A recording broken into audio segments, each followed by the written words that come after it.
اعوذ باللہ من الشیطان الرجیم بسم اللہ الرحمن الرحیم الحمد للہ رب العالمین اللہم صلی علی سیدنا محمد وبارک وسلم۔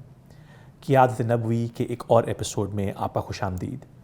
پچھلے کچھ ایپیسوڈز میں ہم نے ہمارے پیارے پیغمبر کی مکی زندگی اور انیشل مدنی زندگی کے اوپر ڈسکشن کی۔ ہم نے انڈرسٹینڈ کیا کہ ہمارے پیغمبر کے یثرب یعنی مدینہ منورہ آنے کے کچھ انیشل ٹائم کے اندر وہ کون سے ایسے فیصلے، کون سی ایسی اسٹریٹجک تھنکنگ ہے جو ہمارے پیارے پیغمبر نے ہمیں سکھائی، تاکہ اگر ہم اپنے practical day to day life کے اندر کچھ انیشیٹو سٹارٹ کرنا چاہتے ہیں، کچھ پروجیکٹ سٹارٹ کرنا چاہتے ہیں، کچھ بزنس سٹارٹ کرنا چاہتے ہیں، تو وہ کون سا ایسا فریم ورک ہے یا ایک اسٹیپ بائی اسٹیپ ماڈل ہے جس کو اگر ہم سمجھیں اور اپنائیں تو اللہ تعالیٰ ناٹ اونلی کہ ہمارے اس معاملے میں برکت ڈال دیں، بلکہ ہمارے لیے وہ یوم حشر کے دن ایک اجر کا سبب بھی ہو۔ شیخ بلال احسن، السلام علیکم۔ وعلیکم السلام ورحمۃ اللہ۔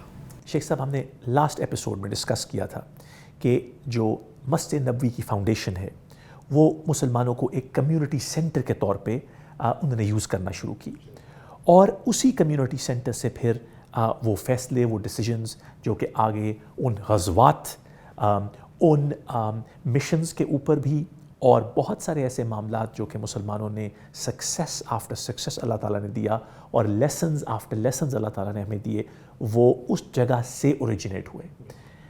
اس کمیونٹی کے اندر آپ نے ذکر کیا کہ ہمارے پیغمبر نے انصار اور مہاجرین کو جوڑنے کا ایک انیشیٹو، اس انیشیٹو سے ہمیں کیا سیکھنے کو ملتا ہے شیخ بلال؟ نحمدہ و نصلی علی رسولہ الکریم، اللہم صلی علی سیدنا محمد وعلی آل سیدنا محمد وبارک وسلم۔ رب یسر ولا تعسر وتمم بالخیر۔ عمر جزاک اللہ خیر۔ اللہ تعالیٰ اس کوشش کو قبول فرمائے۔ اللہ کا شکر ہے کہ ہمیں موقع مل رہا ہے کہ ہم نبی پاک صلی اللہ علیہ وسلم کی خوبصورت حیات طیبہ کو لوگوں کے سامنے ایک نئے طریقے سے پیش کر رہے ہیں۔ اللہ تعالیٰ اس کوشش کو قبول فرمائے۔ عمر، آپ صلی اللہ علیہ وسلم نے ایک کمیونٹی سینٹر نہیں بنا دیا، ایک کمیونٹی بھی بنائی۔ میں بار بار یہ بات اس لیے کہتا ہوں کہ آج کل مسجدیں بنا دینے پہ تو بہت ایمفسس ہے، لوگوں کو جوڑنے کے اوپر اتنا کام نہیں ہے۔ کمیونٹی سینٹر میں پہلا لفظ کمیونٹی ہے، سینٹر تو صرف ایک جگہ ہے، کمیونٹی ہونا بھی بہت ضروری ہے۔ اور آپ صلی اللہ علیہ وسلم نے جہاں ایک کمیونٹی سینٹر بن رہا تھا، وہاں کمیونٹی کو بھی بنانے پہ بہت زبردست کام کیا۔ کیا کام کیا؟ ہم نے پچھلے ایپیسوڈ میں اس کے بارے میں ذکر کیا کہ آپ صلی اللہ علیہ وسلم نے مہاجرین جو کہ بیستر و سامان مدینہ شریف تشریف لائے تھے، جن کے پاس نہ رہنے کو جگہ تھی، نہ کاروبار کرنے کے لیے کوئی سہولیات تھیں، ان کو وہاں پہ رہنے والے جو مسلمان بھائی تھے ان کے انصار، ان کے ساتھ حقیقتاً یعنی کہ ان کو ڈکلیئر کر دیا کہ اب یہ اس کا بھائی ہے۔ اس سے ہر ایک کو فائدہ ہوا۔ مہاجرین کو کیا فائدہ ہوا؟ ان لوگوں کو سڈنلی ایک ایسوسیشن، ایک بانڈنگ مل گئی، ایک فیملی ٹائز اسٹیبلش ہو گئے، ان کو ایک گھر مل گیا اور گھر میں ساتھ رہنے والے مل گئے۔ دوسرا، ان لوگوں کو جو ہے ایک موقع مل گیا کہ وہ اب اپنی جو اسکل سیٹس ہیں وہ ان کو دوسروں کے ساتھ شیئر کر سکیں۔ انصار کو کیا فائدہ ہوا؟ انصار کو نبی پاک صلی اللہ علیہ وسلم کی خدمت کرنے کا ایک موقع مل گیا، نبی پاک صلی اللہ علیہ وسلم کی اور ان کے جو اصحاب ان کے ساتھ آئے تھے ان کی خدمت کرنے کا مل گیا۔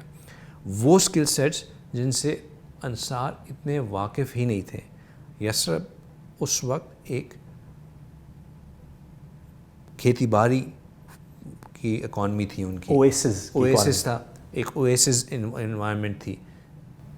مدینہ منورہ میں ٹریڈ اتنی فلرش نہیں کرتی تھی۔ مکہ کے جو صحابی تھے وہ ٹریڈرز تھے، ویل ورس تھے ٹریڈنگ میں۔ جب وہ ان کے ساتھ جڑے، یعنی کہ جب مہاجر انصار کے ساتھ جڑے تو انہوں نے نئی اسکل سیٹس ایکوائر کرنا شروع کر دی۔ پھر اس سے ایک اور بہت بڑا جو فائدہ ہوا، جو کہ ہم مسلسل دیکھتے ہیں کہ آپ صلی اللہ علیہ وسلم دین اور دنیا کو مسلسل ساتھ ساتھ لے کے چلتے تھے، کہ جو مکہ کے صحابی تھے، مکہ مکرمہ سے جو آنے والے صحابی تھے، وہ سب کے سب آپ صلی اللہ علیہ وسلم کے ساتھ ان کی صحبت میں رہنے کی وجہ سے قرآن بھی خوب جانتے تھے، دین کے اصول بھی خوب جانتے تھے، آپ صلی اللہ علیہ وسلم کے ادب کے تقاضوں کو بھی خوب سمجھتے تھے۔ مدینہ منورہ کے جو صحابہ اکرام تھے وہ ابھی نئے دین میں داخل ہوئے تھے، ان کو ان سب چیزوں سے اتنی فیملیرٹی نہیں تھی۔ جب وہ ان سب کے ساتھ جڑنا شروع ہوئے تو انہوں نے ساتھ ساتھ دین کو بھی سیکھنا شروع کر دیا، پرسنلائز انڈیویجول ٹیوٹرنگ بھی شروع ہو گئی۔ ایز اے کمیونٹی کیا فائدہ ہوا؟ Suddenly there was no longer them and us. It was سب ایک ساتھ ہے، ایک پوری کی پوری یکجہت ایک امت بن گئی۔ کتنا امپورٹنٹ لیسن ہمیں Sheikh Bilal as a leader, as a manager اس ایگزامپل سے ملتا ہے۔ بہت ساری آرگنائزیشنز میں کوئی لوگ نہیں آتے ہیں، ایک امپلائی یا ایک ایسی انوائرمنٹ میں آپ نئے داخل ہوں جہاں پہ آپ کو رولز اور نارمز کا پتہ نہ ہو۔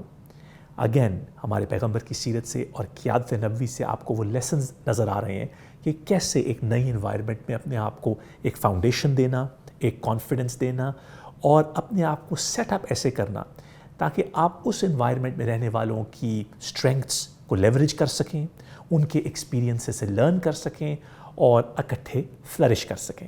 کسی نے کہا if you want to go fast you go alone, if you want to go far you go together.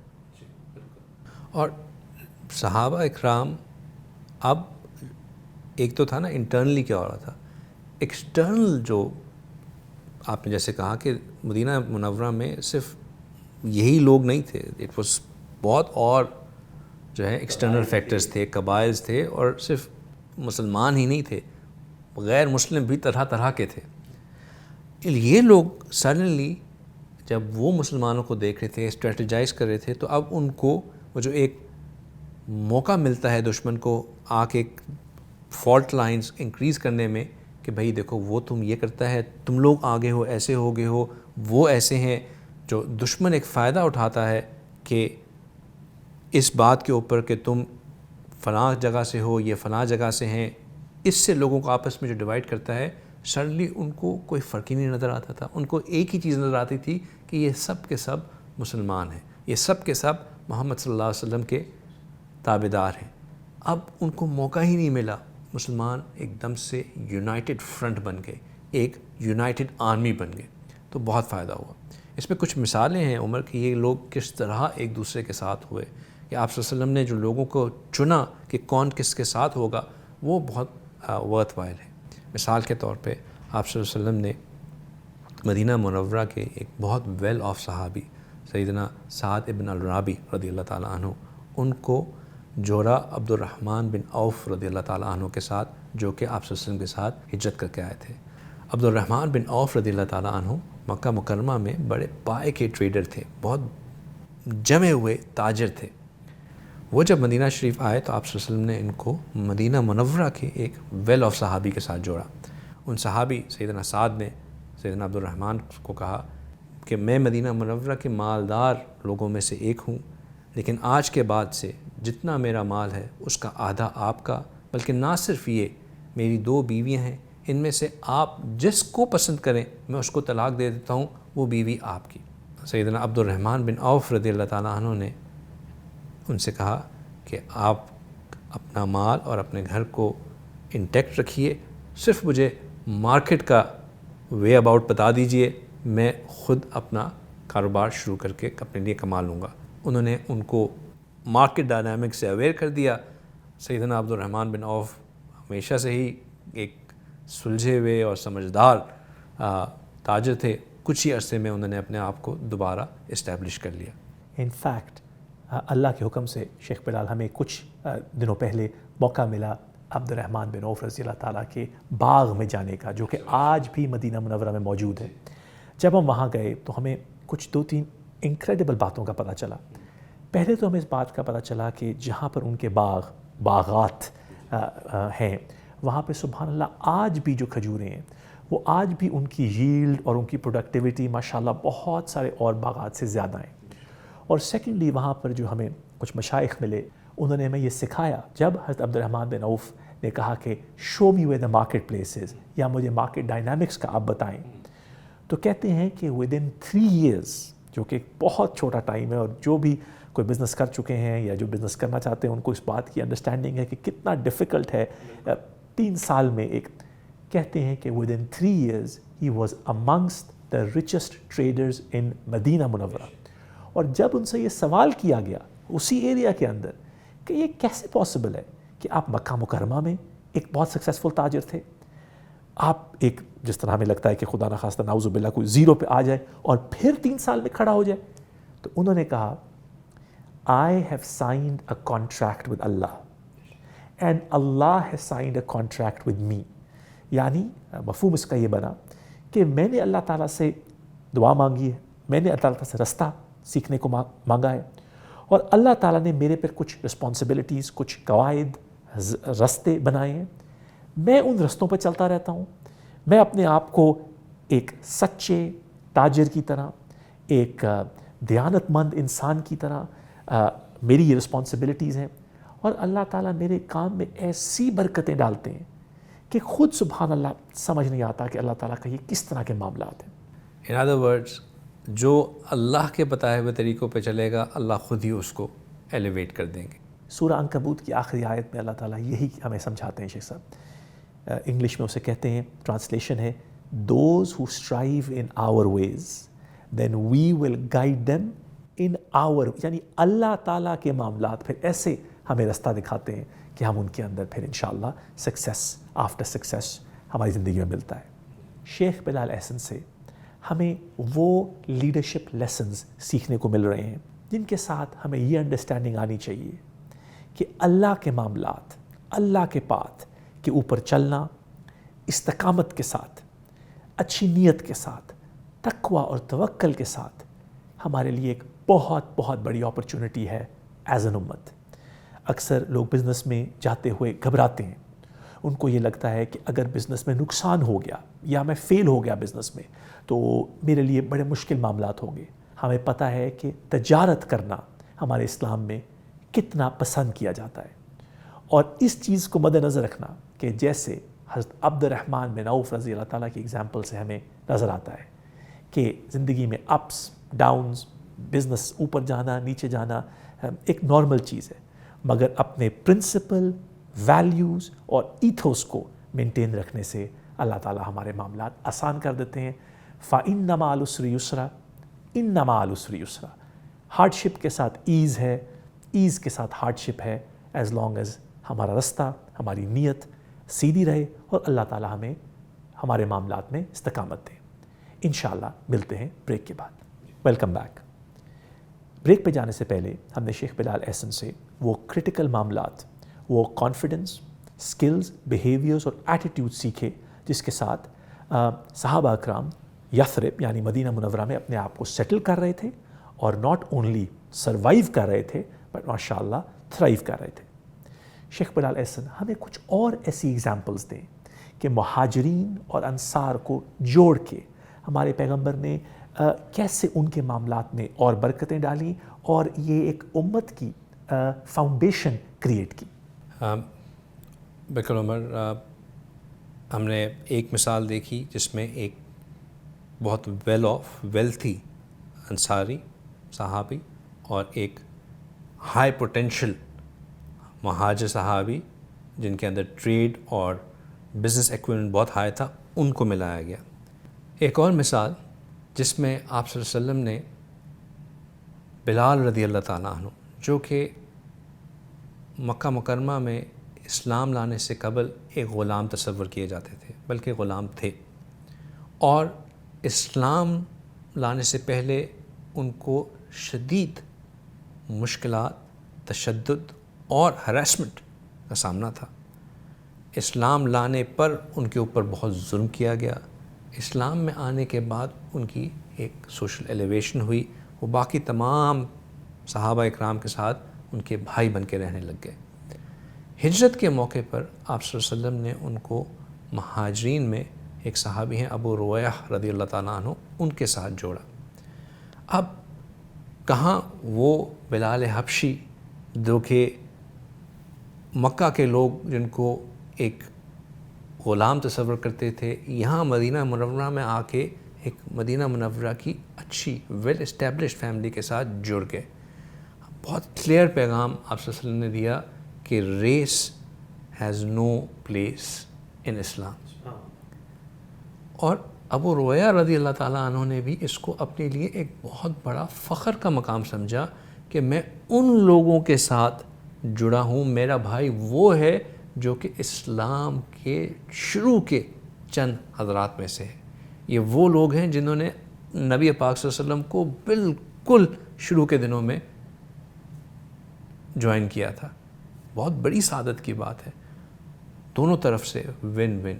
ایک طرف یہ کلیئر میسج ہو گیا کہ ریس کا کوئی کانسیپٹ نہیں ہے، دوسری طرف یہ کہ مجھے ان سے سیکھنے کا موقع ملے گا جو شروع سے آپ صلی اللہ علیہ وسلم سے سیکھے آ رہے ہیں. شیخ بلال، ہمیں یہ بھی پتہ ہے اور ہمارے کچھ مشائخ نے ہمیں یہ سکھایا ہے کہ ایک انسیڈنٹ نریٹ کیا جاتا ہے کہ ایک انسان بڑے اچھے صاف کپڑوں میں ایک مسجد میں گھسا اور اس نے نماز شروع کرنے لگا تو اس کے ساتھ جو بندہ کھڑا ہوا اس کے کپڑے بھی کچھ پھٹے ہوئے تھے اور اس کی حالت بھی کچھ ناساز تھی، اس میں سے ایک اسمیل آ رہی تھی.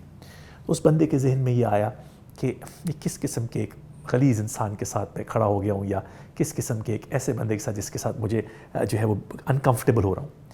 تو نریشن میں یہ آتا ہے کہ جب تلاوت شروع ہوئی اور امام نے سورہ پڑھنا شروع کی تو ایک جگہ جا کے امام وہ سورت بھول گئے اور وہ رک گئے.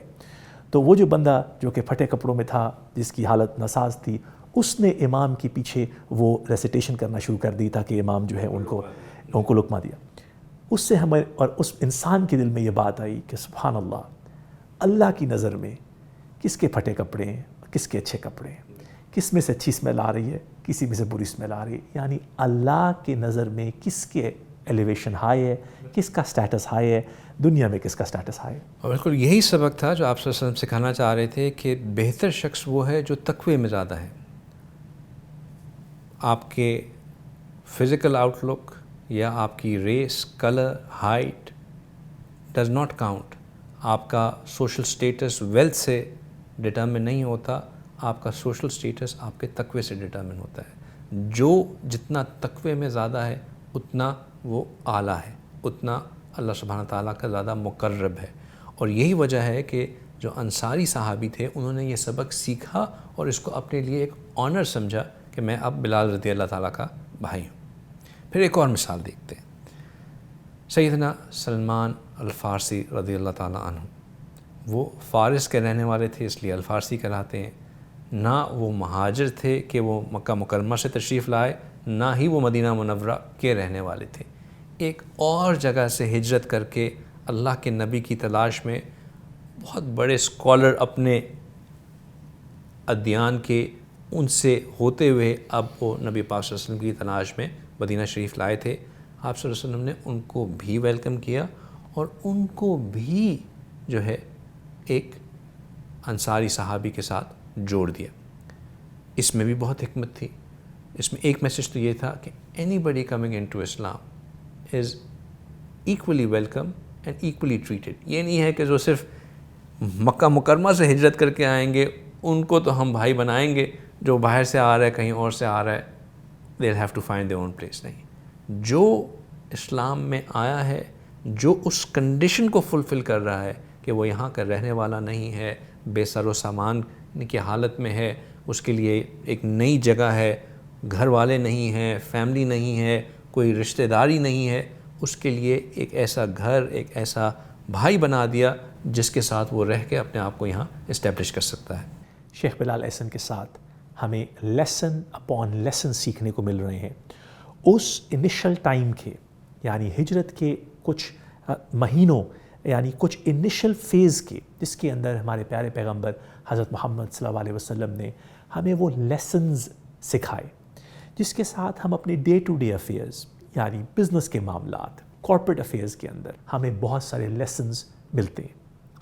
ہم نے آج یہ سیکھا کہ کسی بھی فاؤنڈیشن کے اندر، کسی بھی آرگنائزیشن کے اندر ایکوالٹی، صرف ایکوالٹی درجات کی نہیں بٹ ایکوالٹی اسٹرینگتھس کی، ایکوالٹی پیئرنگ کی ان لوگوں کے جو کہ ایک دوسرے کے اسکل سیٹ کمپلیمنٹ کرتے ہیں، اس سے کتنا کچھ ان معاملات سے ہمیں بہت کچھ سیکھنے کو مل سکتا ہے. As a leader you are often responsible for getting the best out of your people. A leader's only job is to create other leaders. ہمیں پوری دنیا میں اتنا مطالعہ کرنے کے بعد، بہت سارے مفسرین، پروفیسرز، اسکالرز کے ساتھ ڈسکشنز کے بعد یہ ابنڈنٹلی کلیئر ہو گیا ہے کہ کوئی ایسا فریم ورک ہمیں نہیں دیکھنے کو ملتا، کوئی ایسی لیڈرشپ کی فلسفی ہمیں نہیں ملتی جیسے کہ ہمیں قیادت نبوی اور سیرت نبوی پہ ملتی ہے. اللہ تعالیٰ ہمیں توفیق دیں کہ ہم ان لیسنز کو لرن کر کے اپنے بزنس، اپنے پروجیکٹس، اپنی کمپنی یا اپنی امپلائی شپ میں ان کو انکارپوریٹ کر سکیں. جیسے کہ ہم نے پہلے ایپیسوڈز میں کہا کہ یہ کر کے ناٹ اونلی کہ ہم اس دنیا کے اندر سکسیس پا سکتے ہیں بلکہ اپنی آخرت کی تیاری بھی کر سکتے ہیں. اللہ تعالیٰ ہمیں سیرت نبوی اور قیادت نبوی سے سیکھنے کی توفیق عطا فرمائے. السلام علیکم.